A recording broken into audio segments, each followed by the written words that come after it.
আলু আর ফুলকপি একসঙ্গে ভাজি, কী করবো বলুন তো?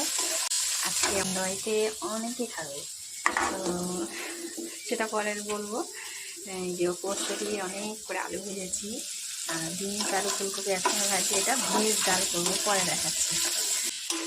পাঁপড় ভাজি, এদিকে সব, এদিকে পনির ভাজি, আর যেহেতু শনিবার নিরামিষ, বেগুন, পালং শাক দিয়ে বড়ি দিয়ে তরকারি, ফুলকপি আলু দিয়ে পনিরের তরকারি করেছি।